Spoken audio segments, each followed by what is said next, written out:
खबरें ही है जो बिगाड़ती हैं शेयरों की चाल, खबरें ही करती हैं आपको माला माल। तो ऐसे ही कुछ खबरें लेकर के आए जहां पर है शानदार एक्शन। क्या होना चाहिए आपका रिएक्शन, ये बताएंगे अंबाला जी, खबर बताएंगे हम और निर्णय लेंगे आपकी उस पर खरीदें बेचें या फिर बने रहें। एक एक करके लेकर के आते हैं कुछ एक शेयरों को और उस पर मोमेंटम वाले शेयरों को, अच्छे अच्छे शेयरों को। इस पर मिस मत की, ओ मॉस्चिप से ही शुरुआत हो रही है। आज बड़ी क्वेरीज है मैम इसको लेकर के, और क्या रैली यहाँ पर रही, और इस पर जो है लगातार रिकमेंडेशन सही लेवल पे आइडेंटिफाई यहाँ पर हुए था। सुबह 10 बजे के शो में भी, 1 बजे में भी बहुत सारे एक्सपर्ट ने यहाँ पर खरीदारी की सलाह दी थी और ज़्यादातर के टारगेट अब अचीव होते हुए दिखाई दे रहे हैं। ऑल टाइम हाई पर अब पहुँच चुका है मॉस्चिप टेक का शेयर। हर रोज़ नए हाईज बनते हुए यहाँ पर दिखाई दे रहे हैं, नए नए हाईज बनाता हुआ शेयर। इंट्राडे में आज हमने देखा कि शानदार रैली यहाँ पर देखने को मिली। 7% की तेज़ी के साथ 268-75 रुपये का यहाँ पर हाई बनता हुआ दिखाई दिया है। 5 कारोबारी सत्र में ही करीब 48% के आसपास की रैली मैम यहाँ पर देखने को मिली है। हमारे एक दर्शक का सवाल भी था, 192 पे शायद उन्होंने लिया हुआ है, 1 महीने में 68% का रिटर्न। अब क्या करना चाहिए मैम, कहाँ एग्जिट लें? बहुत लोगों की ये भी सवाल है कि क्या अभी फ्रेश एंट्री ले सकते हैं, अभी खरीद सकते हैं क्या? आपकी टिप्पणी क्या रहेगी मॉस्चिप टेक्नोलॉजी को लेकर के? देखिए, मॉस्चिप में सबसे पहले तो ये एक ऐसा उभरता हुआ सेक्टर बन रहा है, ये कंपनी में वो पैसा दिख रहा है जिसपे गवर्नमेंट का फोकस है। ठीक है, दुनिया भर सेमीकंडक्टर मैन्युफैक्चरिंग हब बनने की कोशिश कर रही है और इंडिया ने उसका एक अपना जो स्टोन होता है, जो शिलान्यास होता है, वो कर लिया है। तो वो इम्पैक्ट इन स्टॉक्स में दिखेगा। 2 तरीके से हम इसको अभी एनालाइज कर रहे हैं कि जिनको फ्रेश बाइंग करना है पहले उनके लिए। अगर आप फ्रेश बाइंग के बारे में सोच रहे हैं, then please consider 232 should be a very strict stop loss. Momentum का यही स्टॉप लॉस है। लेकिन आज के रेट में बाय करने वाले ऐसे लोग जो कम से कम इस स्टॉक को अनदर 2-3 हफ्ते से कम 3 महीने का व्यू लेकर, बहुत छोटा है हालांकि ये, लेकिन अगर आप कम से कम इसको 3 महीने तक भी होल्ड करना चाहते हैं, then you can consider to buy it. Stock का नेचर समझ लीजिए, हाई बीटा स्टॉक है, बहुत बड़े छलांगे लेता है ये। अगर इसके जब इसमें मोमेंटम बनेगा तो 10% 20% तक जाता है, और जब इसमें सर्किट लगेंगे तो बीटा हाई है, समझ लीजिए इस बात को। तो स्टॉक में अभी भी मौका है, महंगा नहीं है। इन टर्म्स ऑफ जो स्ट्रेंथ इस कंपनी के जो सेक्टर में आ रही है, उसका बेनिफिट इन स्टॉक को मिलेगा। रही बात जो लोग पहले से होल्ड करके रखे हैं, they should consider a stop loss है 220। आप इसको 220 के स्टॉप लॉस से इसको चलने दीजिए, इस रैली को, स्टॉक को भागने ददीजिए। अभी ये थकने वाला नहीं लग रहा है। ठीक, अभी तो नई खरीदारी के लिए मैम एक बार फिर से रिपीट कर दिए, नई खरीदारी के लिए क्या बोला आपने? जो नई खरीदारी के लिए है 262 पर, 240 should be the 232 should 232 should be the stop loss. लेकिन पहले से लेकर इस रैली में जो ऑलरेडी हैं उनके लिए 220 should be the trailing profit range. मतलब खरीद सकते हैं ना अभी? बिल्कुल खरीद सकते हैं। 232 should be the stop loss. चलिए ठीक, ये बात है। यहाँ पर अगली कंपनी लेकर के आते हैं, और अगली कंपनी अदानी पावर ले आइए अगर संभव हो तो। जेपी पावर पे थोड़ा सा इंतज़ार के साथ आराम से बात करेंगे। पहले ज़रा अदानी पावर पे बात कर लेते हैं। अच्छे मोमेंटम में है यहाँ पर, क्या मैम नए ब्रेकआउट आते हुए दिखाई दे रहे हैं? आज 4% अब तेज हो गया है। लंबे समय तक कंसोलिडेशन रहा यहाँ पर, और यहाँ पर भूटान की सरकार की स्वामित्व वाली ड्रग ग्रीन पावर के साथ इन्होंने MOU साइन किया है, एग्रीमेंट किया है, और उसके बाद से तेज़ी यहाँ पर आज अच्छी बनती हुई दिखाई दे रही है। DGPC ने वांगचू प्रोजेक्ट के लिए शेयर होल्डर एग्रीमेंट पर साइन कर दिए हैं। और मैम अभी क्या करना चाहिए, और अब इस ब्रेकआउट के बाद कहाँ तक जाता हुआ अदानी पावर का शेयर आपको दिखाई दे रहा है? जिनके पास है उनके लिए भी, और अब आज की इस 4% रैली के बाद भी क्या नई खरीदारी के मौके हैं? ओके, तो फर्स्ट ऑफ ऑल सबसे पहले फिर से एक डिस्क्लोजर है। अदानी पावर को हमने अपने मेंबर्स को रेकमेंड किया था 320-325 के भाव पर, एंड 600 का टारगेट था, जो कि आज कल की डेट में हिट हुआ है। मतलब एक लंबा व्यू लेकर के हमने इस स्टॉक को रेकमेंड किया था उस समय पर। अच्छा खासा मूवमेंट, पुरानी बात है। अब ये इतना दूर का रेफरेंस मैंने इसलिए दिया है क्योंकि स्टॉक में वापस से वही मोमेंटम बन रहा है जो 2022-23 वाला मोमेंटम था। So if you are planning to hold this stock for another 2 years, in fact Adani group के सारे स्टॉक्स को आप देखिए एक बार बड़ी बारीकी से, आपको स्टॉक्स में मोमेंटम बढ़ता हुआ दिखाई देगा। तो इन स्टॉक में भी वही बात बन रही है। आप इसको होल्ड अभी भी कर सकते हैं, फ्रेश बाइंग लेना है अभी भी कर सकते हैं। 635 के लगभग का भाव है, एंड स्टॉप लॉस जो मेंटेन करके चलना है वो 550 का होगा, एंड टारगेट जो हमको यहाँ पर लेकर के चलने हैं वो 700 से लेकर के अप टू 850 तक हमें यहाँ पर टारगेट्स मिल सकते हैं। It's a start of a new rally in Adani Power. जी चलिए, तो ये बात है। और इस बीच जो है ग्रीव्स कॉटन को, वैशाली जी आपके सवाल का जवाब तो हो गया, आप थोड़ा सा मतलब देखेंगे तो आपको मिल जाएगा उत्तर। अभी थोड़ी देर पहले तो डिस्कस किया। इस बीच मोन्टू रजक जी कह रहे हैं ऑफिस से टाइम निकाल कर आपका शो देख रहा हूँ, आप मेरा सवाल कितना अवॉइड कर रहे हो। मैम जरा एक चीज़ जरा देखिएगा, ई क्लर्क्स को अभी नहीं, आप जब भी आपको टाइम मिले, है ना, हम जब तक आप ई क्लर्क्स लेकिन अपने कौन सा पास स्टॉक? ई क्लर्क्स, ECLERX करके कंपनी है, और ये इन्होंने ई क्लर्क सर्विसेज के नाम से कंपनी है। और कह रहे हैं सर 1 मिनट लगेगा मेरे सवाल का जवाब देने की, मैं ऑफिस में हूँ। तो ये ऑफिस से देख रहे हैं, तो इन्होंने 4108 पे ले रखा है, तो ये हम लोग नोट कर लेते हैं। तो जैसे समय मिलेगा बीच में अब जो है इसी सेगमेंट में इनका उस समय का सवाल का उत्तर हम लोग ले लेंगे। लेकिन अभी जो है जरा स्क्रीन पर लेकर के आ जाइए अगली खबर आई हुई है स्पाइस जेट को लेकर के। स्पाइस जेट में हालांकि घाटे में कंपनी आई है, 234 करोड़ रुपए का कंपनी का घाटा है। लेकिन यहाँ पर आज हम सुबह देख रहे थे, कुछ एक ब्रोकरेज हाउसेस की रिपोर्ट थी, उसमें 40 रुपये तक के टारगेट यहाँ पर दिए जा रहे थे। इस तिमाही में 158 करोड़ रुपए का लास्ट इस साल 1 साल पहले जो है कंपनी ने जो है प्रॉफिट दर्ज किया था। कंपनी की कंसोलिडेटेड आय भी घटी है, 1120 करोड़ रुपए के आसपास रही है। स्पाइस जेट में उड़ान भरने का दम दिखाई दे रहा है मैम, नतीजे तो अच्छे नहीं रहे, अब क्या करें? नतीजे भी अच्छे नहीं है, थोड़ा बहुत FIS की होल्डिंग्स भी घटी है, DIS की होल्डिंग्स भी घटी है। तो थोड़ी ये सब चीजें तो स्टॉक वाइज अगर हम इसको होल्ड करने के हिसाब से देख रहे हैं तो थोड़ा सा नेगेटिव है। बट टेक्निकल्स आपको थोड़ा सा कॉन्फिडेंस देता है, क्योंकि आज की डेट में इसको बाय करने वालों का जो रिस्क है वो बहुत नॉमिनल है, जिसके अगेंस्ट में जो रिवॉर्ड परसेंटेज है वो थोड़ी हायर है।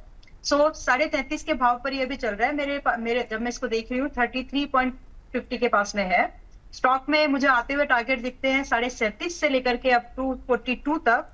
और स्टॉप लॉस जो हमको यहाँ पर लेकर के चलना है, स्टॉप लॉस होगा यहाँ पर 29 रुपीज। एवरेज करने की जरूरत पड़ेगी इसको 31 रुपए के पास में। तो इसका पूरा एक ब्यौरा मैंने दिया है ताकि आप इसको लंबी अवधि के हिसाब से ही देखें, स्टॉक टाइम लेगा आपका। ठीक। और इस बीच विपुल चोरडिया जी लगातार कह रहे हैं अंबाला जी ने ओला पे 68 रुपये पे 80 रुपये का टारगेट दिया था, आप क्या करें? उत्तर इसी खबरों के खेल में मिल जाएगा, डिस्कस करेंगे ओला भी, पूछ लेंगे अंबाला जी से, परेशान मत होइए। और 1100 से ज़्यादा दर्शक लाइव हमारे साथ जो है 1125 के आसपास दर्शक जो है लाइव जुड़े हुए हैं।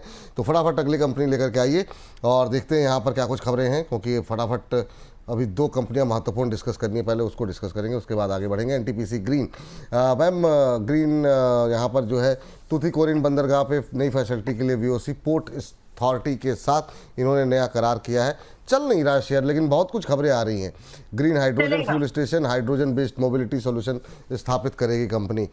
तो मैम क्या करें, क्या अब 103 के आसपास आ गया, सवालों की झड़ी लगी हुई है, इनके पास नए लोग भी जुड़े हैं, प्लस जिन्होंने NTPC पहले से था उनको भी NTPC ग्रीन मिला हुआ है। तो रिटेल हिस्सा रिटेलर्स काफ़ी परेशान है इसको लेकर के, आपकी टिप्पणी क्या रहेगी NTPC ग्रीन पर? और रिटेलर्स के एक बात यहाँ पर और समझने लायक है, FIIs और DIS ने घटाया है जबकि रिटेलर्स का पोर्शन बढ़ा ही है। तो न्यूज में जितने भी स्टॉक्स होते हैं ना, आपको हमेशा अपना नजरिया जरूर डिसाइड कर लेना चाहिए कि आज मैं कोई चीज बाय कर रही हूँ तो मुझे कितने दिन का उसका मियाद रखनी है, उसको कितने दिन के लिए देखना है। ऐसा नहीं हो कि मैंने सोचा कुछ था और फिर मैं इन्वेस्टमेंट उसको अर्ली एग्जिट के बारे में फिर हम सोच रहे हैं, या फिर सोचा था 3 महीने के लिए 6 महीने के लिए इन्वेस्टमेंट देखेंगे, चला तो ठीक है, नहीं तो फिर शफलिंग करेंगे, रोटेशन करेंगे। तो वो चीज हमेशा एक ट्रेडर को, एक इन्वेस्टर को देख लेना चाहिए। Coming back to the NTPC green, ये स्टॉक समय लेगा। मैं पर्सनली इन्वेस्टेड हूँ, मैंने पहले ही बताया है। मेरे पास जैसे ये डिप में आता है 100 रुपीज पे आया था, at that point I average it. और अभी भी अगर आपको कम से कम इसको 2 साल देने हैं, 1.5 साल देने हैं, बाय कर सकते हैं मेरे हिसाब से। तो I am continuing to hold it, और इसमें मौका है। इसको अगर आप मिस करेंगे तो एक अच्छा खासा मूवमेंट जो होने वाला है वो शायद मिस हो जाएगा। अच्छा मैम, वो इक्लिप्स देखा क्या आपने? हाँ, इक्लिप्स में एक यही है कि फिलहाल अगर आप चाहें तो प्रॉफिट बुकिंग कर सकते हैं, और या फिर अगर आपका जैसे आपने बताया 4100 4100 समथिंग आपकी बाइंग थी, तो आप अपने स्टॉप लॉस को इस बार क्या है 4200 पर लगा करके रख लीजिए। इट इज ट्रेडिंग है 4240 पे चल रहा है, 4200 पर स्टॉप लॉस लगाइए, हिट होता है ऑटोमेटिकली आपको एग्जिट मिल जाएगा। बाकी स्टॉक में थोड़ा प्रॉफिट बुकिंग एक्सपीरियंस होगी। ठीक, तो ठीक ठाक मिल रहा है, चाहे तो एक बार के लिए बुक ही कर लें, फिर क्या फायदा? 36 रुपए का लॉस क्यों करें फिर? तो मतलब तो यहाँ पर अगर आप चाहें तो इसको प्रॉफिट को बुक कर सकते हैं। री एंट्री अगर इसी स्टॉक में बनानी है, अगर आपके पास कोई दूसरा स्टॉक नहीं है, तो फिर 4000 के आसपास इसको फ्रेश बाइंग के लिए देखिएगा। चलिए ठीक है, ये बात है। तो उम्मीद करते हैं सर कि आपके ऑफिस के काम के साथ साथ आपको उत्तर मिल गया होगा। बड़ा दबाव बना देते हैं आप लोग, लेकिन चलिए ठीक है, अगली कंपनी लेके आइए जेपी पावर। जेपी पावर पे काफ़ी सारे हैं सवाल, और जेपी पावर पे जो है सवाल यहाँ पर पूछा जा रहा है कि क्या करें क्या ना करें। लेकिन जेपी पावर पे खबर मैम सबसे बड़ी आ गई है। अदानी हम लोग कर रहे थे, लेकिन वेदांता ग्रुप के ने जो है बोली जो है जीत ली है। 17,000 करोड़ की बोली जो है यहाँ पर वेदांता की तरफ से लगाई गई है। जेपी एसोसिएट्स के लिए सबसे बड़ी बोली यहाँ पर आती हुई दिखाई दे रही है। और खबर के असर के चलते जेपी पावर के शेयरों में हम देख रहे हैं कि अपर सर्किट यहाँ पर लगा हुआ है, और अब मोमेंटम तेज बनता हुआ 17,000 करोड़ की बोली लगा करके अदानी ग्रुप को पीछे छोड़ दिया है यहाँ पर वेदांता समूह ने। मैम क्या टिप्पणी रहेगी जेपी पावर पे? कुछ लोग हैं जो, बहुत लोग हैं 16, 17, 18 के आसपास लिए हुए। काफ़ी लोगों ने बीच में जो रैली आई थी अदानी समूह को लेकर के, तो 22, 23, 24 के आसपास भी लोग हैं। उनको एग्जिट मिलेगा क्या इस बार? और दूसरा, अपर सर्किट खुलता है तो क्या इसमें नई खरीदारी की जा सकती है? यस, अपर सर्किट खुलता है तो भी नई खरीदारी की जा सकती है। नहीं भी खुलता है तो उसको कैरी करिए। और जो इसमें स्टॉप लॉस इस बार मेंटेन करना है वो 18 रुपए का मेंटेन करके अभी और टारगेट्स की एक्सपेक्टेंसी रखिए। स्टॉक में मोमेंटम बना ही है अभी। अच्छा मैम ये बताइए कि अभी क्या करना है, मतलब फ्रेश बाइक के लिए तो आपने कहा खरीद सकते हैं, टारगेट क्या रखें यहाँ पर? टारगेट आप यहाँ पर कम से कम 22 रुपए का लेकर के चलिए। आपका जो आज बाय कर रहे हैं, अगर अपर सर्किट खुलता भी है तो थोड़ा बहुत अगर ऊपर नीचे खुलता है तो 22 रुपए लगभग आपका 8 से 10% का आपका फर्स्ट टारगेट बनता है। After that you can trade it. ठीक है, 22 के बाद जो है फिर अब नए टारगेट निकल के आएंगे, उस पर हम लोग आगे बात करेंगे। लेकिन अभी के लिए इमीडिएट 1-2 रुपए के लिए आप जो है अगर अपर सर्किट खुलता है तो, हालांकि मुश्किल है लेकिन परसेंटेज। हाँ yes. बिल्कुल मैम। लेकिन अगली कंपनी लेकर के आते हैं। पहले ओला पे लोगों ने मतलब जो है सबके भरोसा जो है वो आपके ऊपर है। बहुत लोग हैं, ज़्यादातर लोग कह रहे हैं नहीं खरीदना। आपकी राय पर अब लोग कह रहे हैं कि अम्बाला जी ने बोला है, बताइए कहाँ खरीदें। नए खरीदारों की संख्या, खरीदने वालों के सवाल काफ़ी ज़्यादा हैं।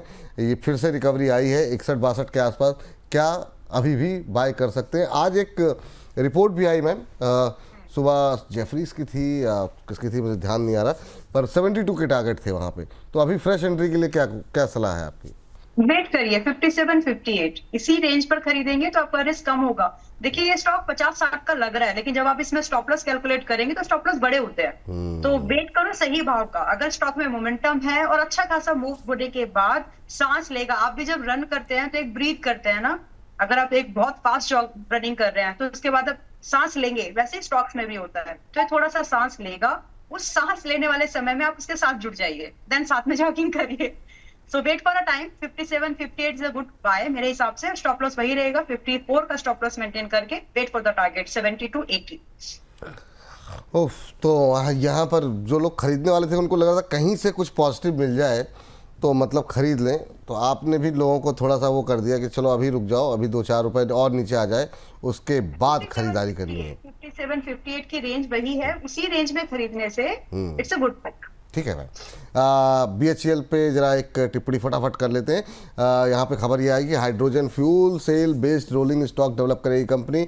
हॉरिजन फ्यूल सेल टेक्नोलॉजी के साथ 10 साल का करार है। सिंगापुर बेस्ड कंपनी है और horizon fuel cell tech company. अभी BHEL को लेकर के थोड़ा सुस्त चलता है मैम, करंट लेवल पे क्या करना चाहिए, आपकी सलाह? बाय करना चाहिए। और आई थिंक हमने इसको पिछली बार भी कवर किया है। स्टॉप लॉस दिया था, हिट नहीं हुआ है, और अब आप इसको टारगेट के लिए होल्ड करिए। जो भी लोग पिछले रिकमेंडेशन के बेस पर या रिसर्च के बेस पर थे, they should continue to hold it. Expect a target of 225, अभी 218 पर है। पहला टारगेट 225 होगा, इसके बाद दूसरा टारगेट जंप है, अच्छा खासा बड़ा है, जो कि 240 पर है। और स्टॉप लॉस आपका पहले से थोड़ा और श्रिंक हो गया।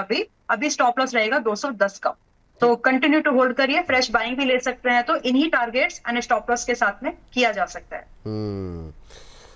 चलिए इस बीच अब कार्यक्रम को समाप्त करते हैं।